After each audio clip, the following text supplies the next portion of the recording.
sociale, edhe nëse dy shqiptar hynë në një konflikt në veti, ata ofendimin e parë që ja bojnë duke lidh me fjalë që janë pejorative, edhe shpesh neve s'na bojnë me undi mirë.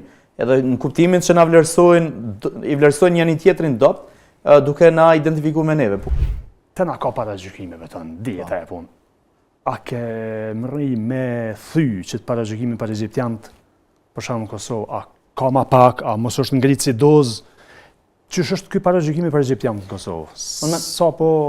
Unë po mendoj që kem bo mirë që jemi këty, nëse për kur gjë tjetër s'kem bo mirë në politikë që jemi ardhur, për këtë fakt kemi bo mirë, sepse jam i bindur që njerëz kanë ndryshuar mendjen edhe bindjen për ne.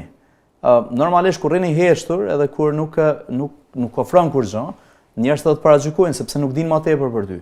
Ardhja jonë, ardhja e Partisë Liberale Egjiptiane në skenën politike, ka arrit me informu shumë njerëz për ekzistencën e egjiptianëve, për dallimin mes egjiptianëve dhe të tjerëve, sepse shpesh na kanë identifikuar me të tjerë.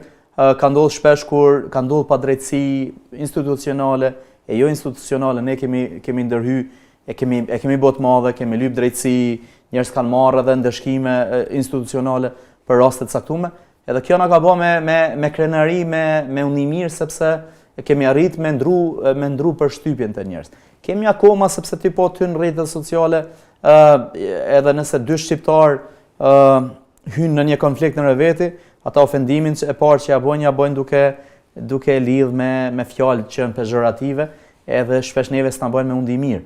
Edhe në kuptimin që i vlerësojnë njëri tjetrin dop, duke na identifikuar me neve. Po ky është gabim shumë i madh, sepse nuk na njohin, nuk e dim vlerat tona, jem njerëz, Zoti na ka fal kështu. Zoti na ka fal prej aty në prindve që na s'kemi arrit unë nuk e kam përcaktuar prindërit. Prindërit mi ka caktuar i madhi Zot, do të thonë kam lind mbi dy prindve, që i takon një përgatësie tjetër etnike, ngjyrën mund na me pas ndryshe, por jemi njerëz. Do të thonë Zoti na ka fal. Nëse dikush dal kundër vendimit të Zotit dhe mendon me etiketu për të keq, është gabim. Unë mendoj që dy lloj njerëzve janë në botë, i miri dhe i keqi. Këto pjesë tjera, unë mendoj që ai njerëz që paragjykon mbi dukjen, mbi përkatësinë etnike, ai njerëz ka mangësinë vetë dhe normalisht është i pa zhvilluar. E vërtet që ka mangësi, se e thonë vlerësojve tonë që nëse dikush paragjykon për pamjes, për fizikut, për çfarë do qoftë, pa e ditë realisht kush je. Mendoj që është i paaft me vlerësu. Edhe i mungon vlera. Realisht i mungon vlera, bazë njerëzore. Se kur ti përballet një njeri, çka? Bidi, unë them shpesh veton që asnjë njeri nuk ka kurrë më shumë se tjetri. Nëse mu mungon diçka, po supozoj, ty të mungon diçka tjetër. Prap na barazon diçka. A e ke parasysh? Cili do të jesh te kuptimi i kësaj bote nëse ne do të ishim krejt të njëjtë, dukja jonë e njëjtë.